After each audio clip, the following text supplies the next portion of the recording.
الحمد لله نحمده ونستعينه ونستغفره ونعوذ بالله من شرور أنفسنا ومن سيئات أعمالنا من يهده الله فلا مضل له ومن يضلل فلا هادي له وأشهد أن لا إله إلا الله وحده لا شريك له وأشهد أن محمدًا عبده ورسوله أرسله الله تعالى بالحق بشيرا ونذيرا وداعيا إلى الله بإذنه وسراجا منيرا أما بعد فإن خير الحديث كتاب الله وخير الهدي هدي محمد صلى الله عليه وسلم وشر الأمور محدثاتها وكل محدثة بدعة وكل بدعة ضلالة وكل ضلالة في النار.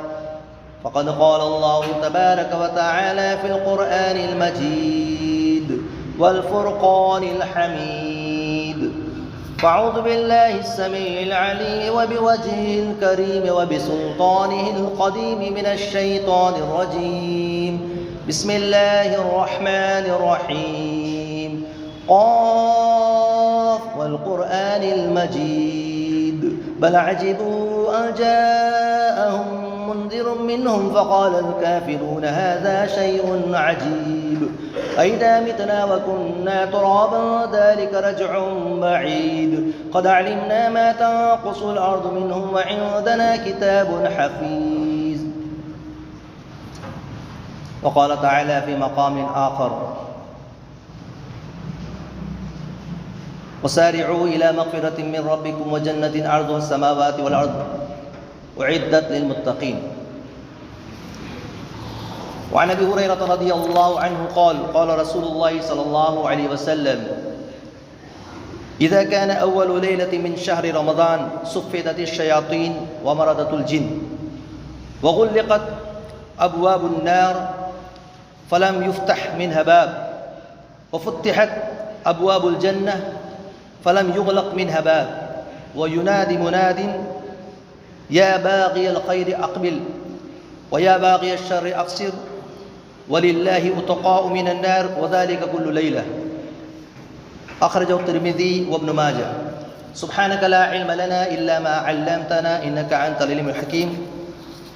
رب اشرح لي صدري ويسر لي أمري واحلل عقدة من لساني يفقهوا قولي. اللهم انفعني بما علمتني وعلمني ما ينفعني وزدني علما.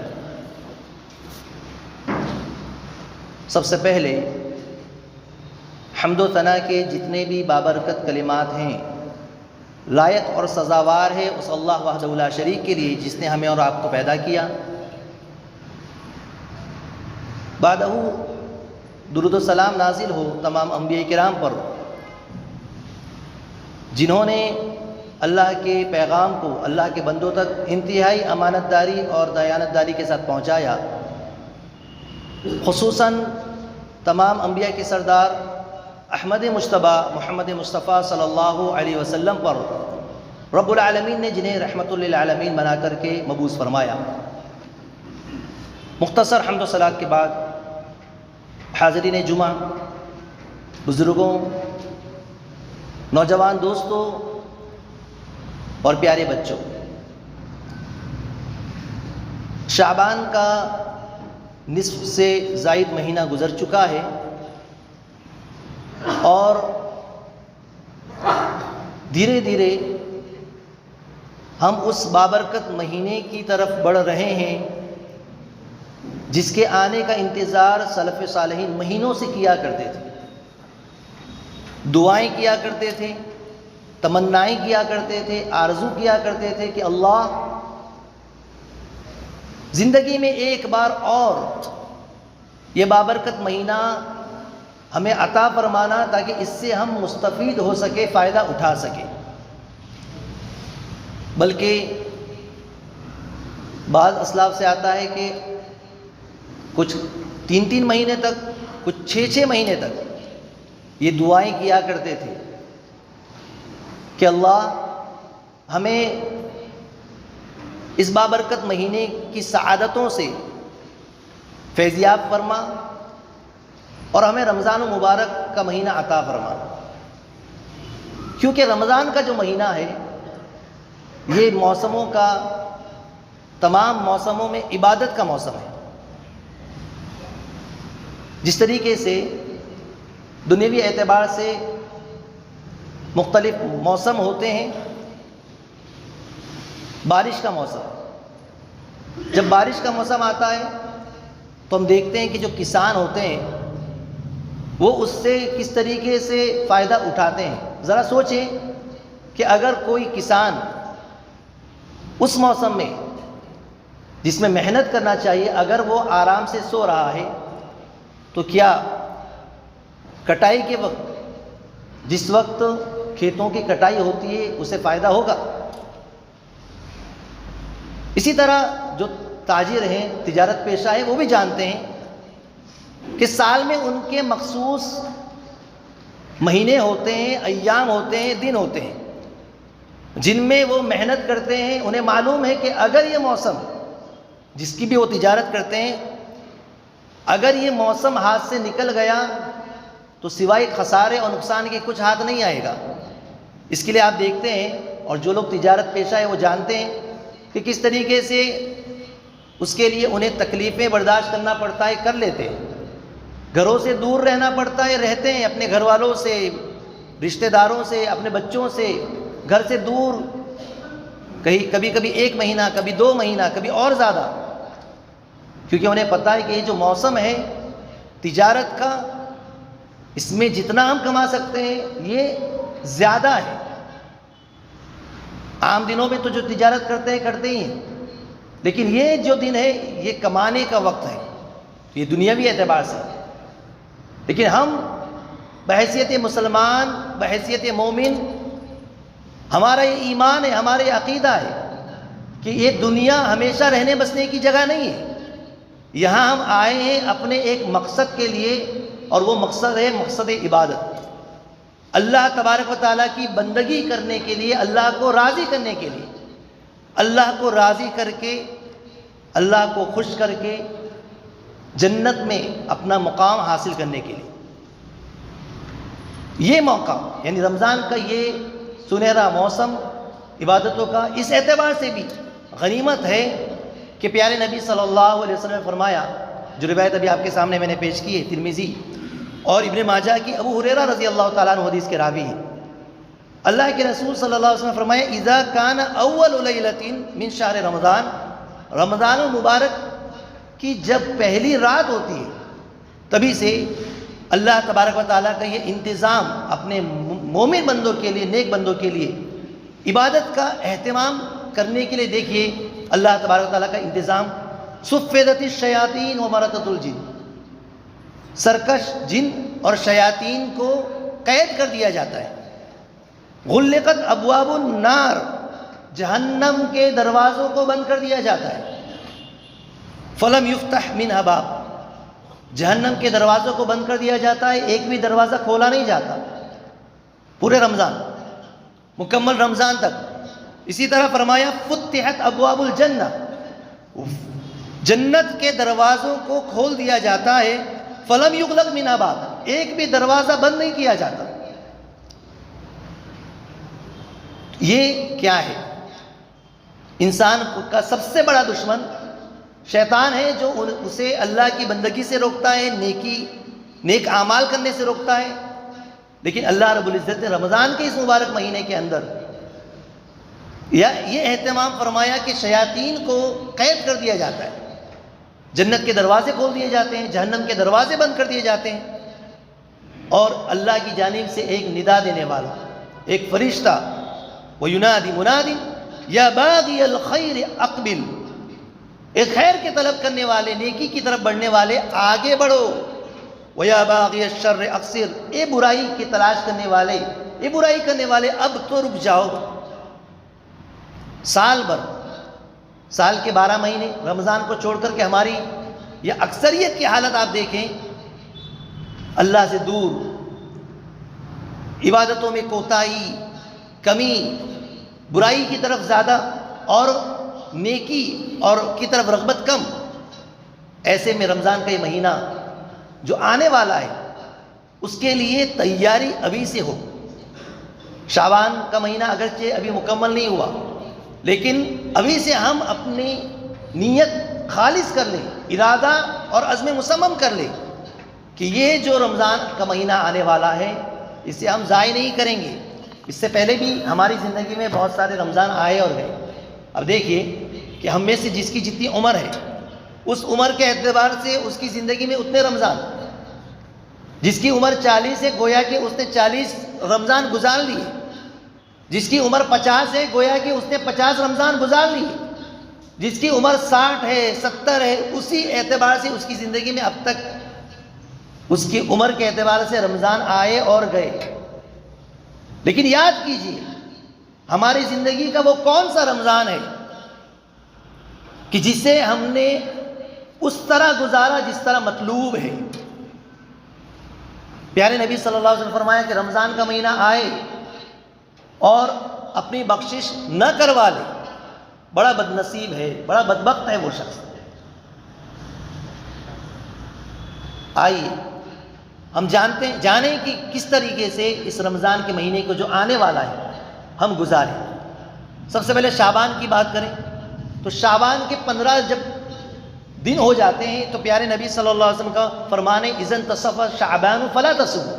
ابو ہریرہ رضی اللہ تعالیٰ عنہ حدیث کے راوی ہیں، ترمذی اور ابو داؤد کے اندر روایت موجود ہے کہ جب نصف شعبان ہو جائے تو تم روزہ نہ رکھو، جبکہ اللہ کے رسول صلی اللہ علیہ وسلم کا معمول یہ تھا۔ ام المؤمنین عائشہ صدیقہ رضی اللہ تعالی عنہا بیان کرتی ہیں فما رأيت رسول اللہ صلی اللہ علیہ وسلم استکمل صیام شہر الا رمضان وما رأيته اکثر صیاما منہ فی شعبان۔ رمضان کے علاوہ مکمل مہینے کا روزہ رکھتے ہوئے میں نے اللہ کے رسول صلی اللہ علیہ وسلم کو رمضان کے علاوہ کسی اور مہینے کا مکمل روزہ رکھتے ہوئے میں نے نہیں دیکھا، اور ہاں شعبان سے زیادہ روزہ اللہ کے رسول صلی اللہ علیہ وسلم اور کسی مہینے میں نہیں رکھتے۔ یعنی رمضان کا مہینہ تو مکمل ہے، فرض ہے، لیکن اس کے علاوہ نفلی روزوں کے لیے سب سے زیادہ روزے اللہ کے رسول صلی اللہ علیہ وسلم شعبان کے مہینے میں رکھا کرتے تھے۔ خود عائشہ صدیقہ رضی اللہ تعالیٰ عنہ بیان کرتی ہیں کہ میرے اوپر جو رمضان کے روزوں کی جو قضا باقی رہ جاتی تھی فرض روزوں کی، وہ میں شعبان میں مکمل کرتی تھی۔ کان یکون علی الصوم من رمضان فما استطیع ان اقضی الا فی شعبان۔ بخاری مسلم کی روایت ہے کہ جو قضا روزے جو میرے رہ جاتے تھے اس سال بھر میں کبھی بھی رکھ سکتے ہیں، لیکن عائشہ صدیقہ رضی اللہ تعالیٰ عنہ بیان کرتی ہیں کہ میں شعبان کے مہینے میں قضا کرتی تھی۔ تو رمضان کا مہینہ جو آنے والا ہے اس کی عظمت کا ادراک ہمیں ہونا چاہیے۔ اسے عام مہینوں کی طرح یوں ہی گزار دینا، رمضان کا مہینہ آتا ہے سب کے لیے، ہر ایک کی زندگی میں آتا ہے، لیکن کچھ لوگ اسے عام دنوں کی طرح گزار دیتے ہیں، عام مہینوں کی طرح گزار دیتے ہیں۔ وہی سستی اور کاہلی، عبادتوں میں کوتاہی، زیادہ زیادہ نماز پڑھ لی پھر اپنے کاموں میں لگ گئے، نہ اذکار نہ دعائیں، اللہ سے مانگنے کا مہینہ، پریشانیوں کے دور کرنے کے لیے اللہ سے جو مانگنا ہے یہ مبارک مہینے میں مانگے۔ تو میرے بھائیوں، سب سے پہلے رمضان کے مہینے کے آنے سے پہلے ہم ابھی سے اپنے ارادے کو مضبوط کر لیں، عزم کو مصمم کر لیں کہ اس مرتبہ رمضان کی کوئی تراویح کی نماز نہیں چھوٹے گی، کوئی روزہ قضا نہیں ہوگا، قرآن کریم کی تلاوت کے لیے ہم عزم کر لیں کہ انشاءاللہ اس رمضان المبارک میں ہم اتنی مرتبہ قرآن پڑھیں گے۔ سلف صالحین کا معمول کیا تھا؟ جب رمضان کا مہینہ آتا تھا، امام زہری رحمہ اللہ کے تعلق سے آتا ہے کہ جب رمضان کا مہینہ آتا تھا کہتے تھے کہ یہ مہینہ انما هو قراءۃ القرآن و اطعام الطعام، یہ قرآن کی تلاوت کا مہینہ ہے۔ بہت سارے محدثین جو علم حدیث میں مشغول ہوتے تھے، حدیث کے پڑھنے پڑھانے میں مشغول ہوتے تھے، وہ اس مہینے کے لیے قرآن کریم کی طرف متوجہ ہوتے تھے، قرآن کریم کی تلاوت کرتے تھے۔ اسی طرح کھلانے کا مہینہ، جس طریقے سے اللہ نے ہمیں نوازا ہے، رمضان کے مہینے میں سحری ہے، افطاری ہے، بڑی فضیلت۔ ابھی سے عزم کر لیں کہ ہم غریبوں کا خیال رکھیں گے، مسکینوں کا خیال رکھیں گے، اللہ کی راہ میں خوب دیں گے۔ اسی طرح دیکھیے ایک روایت میں آپ کے سامنے پیش کرتا ہوں، بڑی پیاری روایت. اور وہ لوگ جو عزم مصمم کرتے ہیں کہ یہ رمضان کا مہینہ میرا ضائع نہیں ہوگا، ان کے لیے بہت اہم اس میں باتیں ہیں. ترمذی کی روایت ہے، انس بن مالک رضی اللہ تعالیٰ عنہ حدیث کے راوی ہیں. اللہ کے رسول صلی اللہ علیہ وسلم نے فرمایا من صلی للہ 40 یوما فی جماعت یدرک التکبیرۃ الاولی کتب له براءتان، براءۃ من النار وبراءۃ من النفاق. جو شخص 40 دن تک تکبیر اولا کے ساتھ جماعت کے ساتھ، تکبیر اولا اس کی چھوٹے نہ، اس طرح وہ نماز جماعت کے ساتھ پڑھتا ہے. کتنے دن؟ 40 دن کنٹینیو، مکمل 40 دن. 2 براءت اسے حاصل ہوتی ہے. ایک جہنم سے براءت، جہنم سے آزادی کا پروانہ اسے ملتا ہے. وبراءۃ من النفاق، اور نفاق سے براءت کا پروانہ انہیں ملتا ہے. سبحان اللہ. غور کریں، غور کریں میرے دوستو، میرے بھائیوں، میرے بزرگوں. 30 دن رمضان کے تو ملنے ہی والے ہیں. اب اس کے ابتدا کے 10 دن ملا لیں شعبان کے، یا اس کے بعد شوال کے 10 دن ملا لیں، لیکن عزم کر لیں کہ یہ جو 40 دن میں مکمل کروں گا. اور پیارے نبی صلی اللہ علیہ وسلم کی یہ بشارت جو اس شخص کے لیے ہے جس نے 40 دن مکمل کیے. سلف صالحین کی بات اگر میں آپ کے سامنے ذکر کروں کہ ان میں کئی لوگ ایسے تھے جو 40 دن نہیں، 40 مہینے نہیں، بلکہ وہ بیان کرتے کہ 40 سال تک ان کی تکبیر اولا چھوٹتی نہیں تھی. چنانچہ سید التابعین سید ابن المسیب رحمہ اللہ بیان کرتے ہیں ما فاتتنی الصلاۃ فی جماعت منذ 40 سنہ. ذرا دیکھیں ہمارے اسلاف کیسے تھے، سلف صالحین اللہ کی عبادت میں کیسے تھے. دنیا کے پیچھے نہیں پڑتے تھے. ان کے سامنے آخرت میں کامیابی، جنت کا حصول، اللہ کی رضا، یہ ساری چیزیں تھیں. فرماتے ہیں کہ 40 سال تک میری تکبیر اولا کبھی فوت نہیں ہوئی. اور دوسری روایت میں ما اذن المؤذن منذ 30 سنہ الا وانا فی المسجد. سبحان اللہ. 30 سال کا عرصہ گزر چکا، مؤذن جب اذان دیتا ہے میں مسجد میں ہوتا ہوں.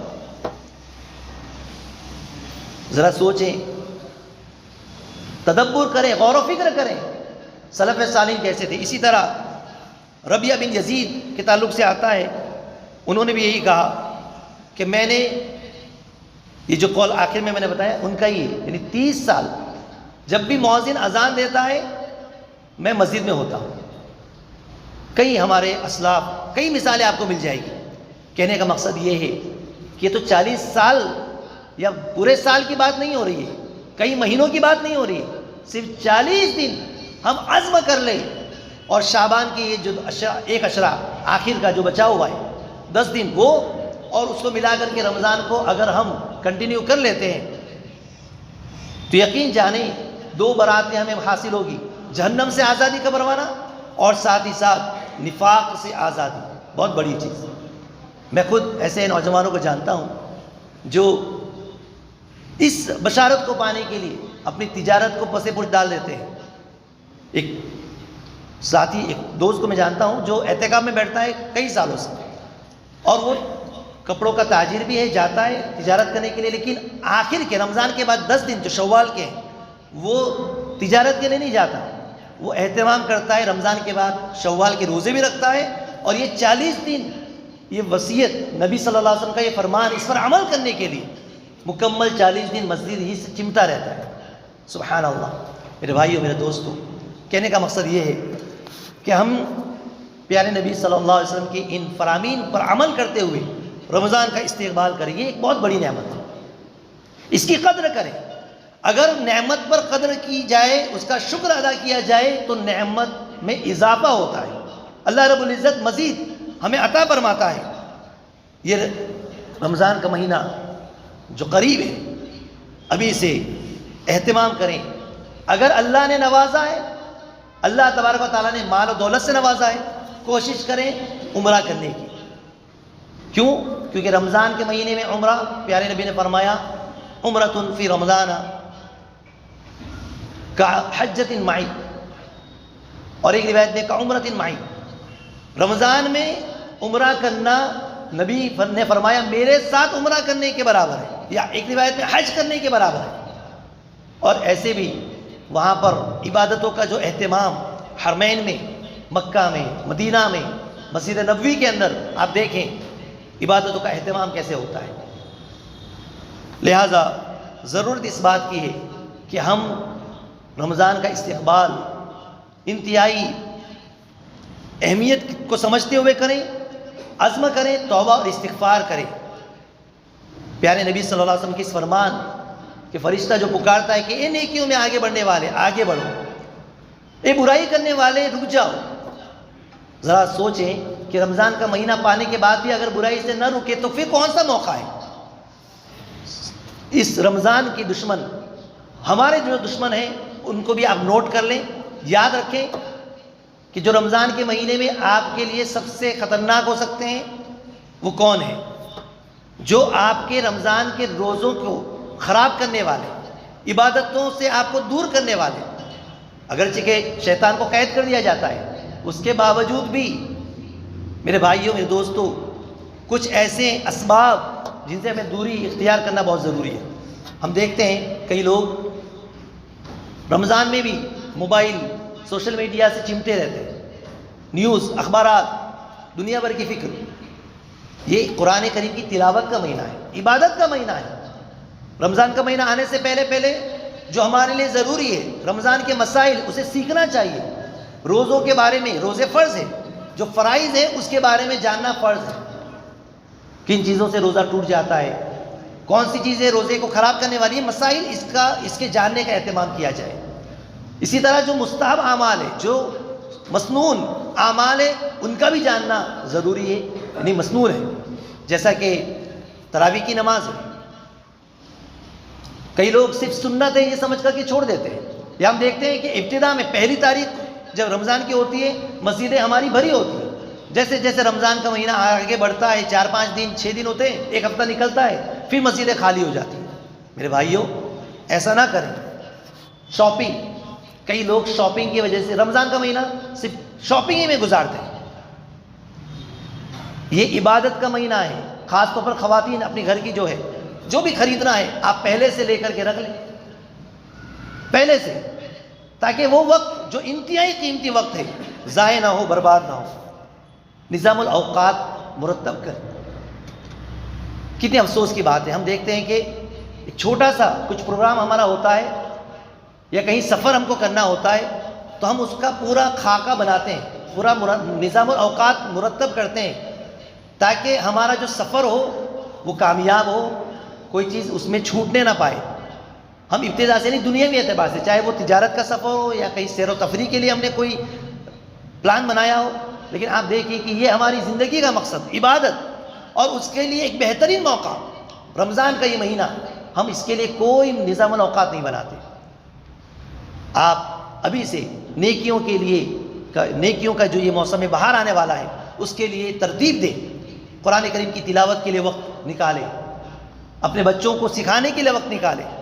اسی طریقے سے آپ غریبوں کی مدد کرنے کے لیے اپنے مال میں سے ایک حصہ نکالیں.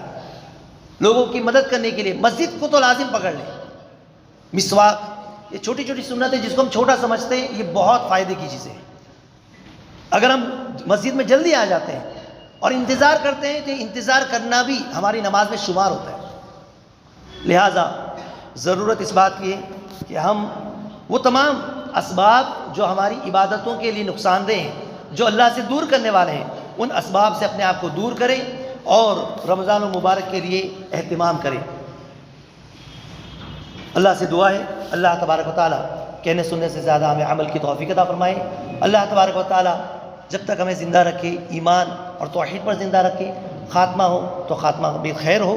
اللہ سے دعا ہے اللہ رب العزت رمضان المبارک کا یہ مہینہ ہمیں صحت و عافیت کے ساتھ عطا فرمائے. اللہ رب العزت اس سے ہمیں فائدہ اٹھانے والا زیادہ سے زیادہ نیکیاں کرنے والا، عبادتیں کرنے والا، اور عبادت کر کے اپنے گناہوں کی بخشش طلب کرنے والا بنائے، اور اللہ رب العزت کی رضا اور خوشنودی اللہ رب العزت ہمیں عطا فرمائے. آمین. اقول قولی ھذا واستغفر اللہ لی ولکم من کل ذنب واستغفروہ انہ هو الغفور